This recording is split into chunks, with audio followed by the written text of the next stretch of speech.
en regardant des séries qui nous plaisent quand on était enfant, comme Melrose Place par exemple. Moi, c'est un peu le mix entre deux choses que j'ai aimées, la littérature et le cinéma. Et après, pour arriver à vraiment être auteur de série, on a fait la même école avec José, qui s'appelle le Conservatoire d'écriture européen, où on a appris la technique.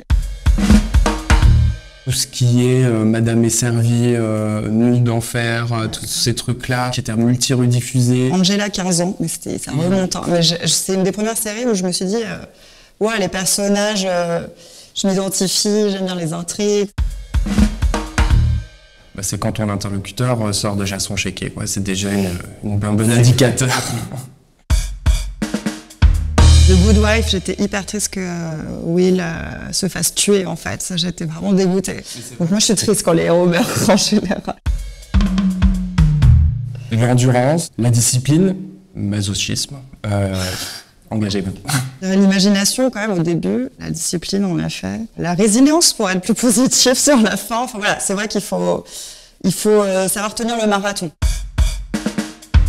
J'offre régulièrement à José dans notre room des espèces de Rubik's Cube et jeux de... Enfin, je sais pas comment ça s'appelle. Faut toujours que j'ai les mains occupées, d'ailleurs.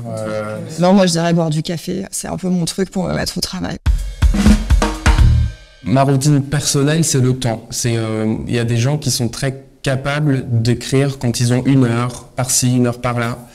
Moi, j'ai besoin d'avoir une autoroute de temps.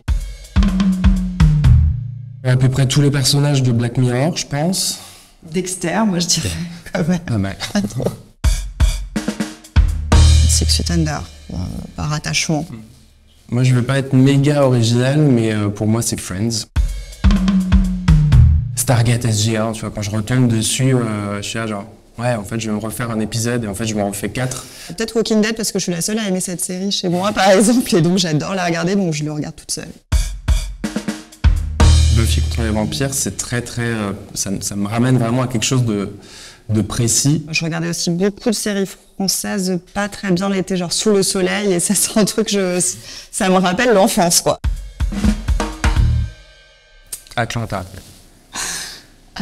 Moi, je vais dire un truc qui va pas plaire, mais moi, je n'aime pas Breaking Bad, et donc je fais semblant de l'avoir regardé en entier. J'ai regardé 1 saison, mais j'aime pas cette série.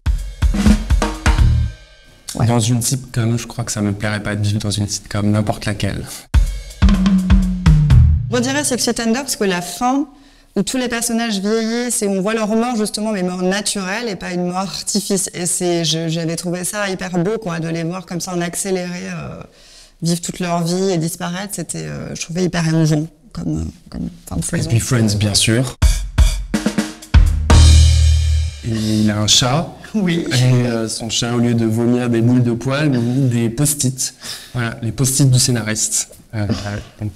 Et du feu, bien sûr, puisque ce chat finit par être un dragon, évidemment. Ça donne très envie. Voilà, achetez-vous ce pitch. Des pizzas. Probablement. C'est vrai. Paysagiste ou un truc en extérieur, quoi, parce qu'un des trucs du scénariste, c'est quand même d'être beaucoup devant son ordi et un peu coincé à l'intérieur. Et parfois, ça me manque, le grand espace.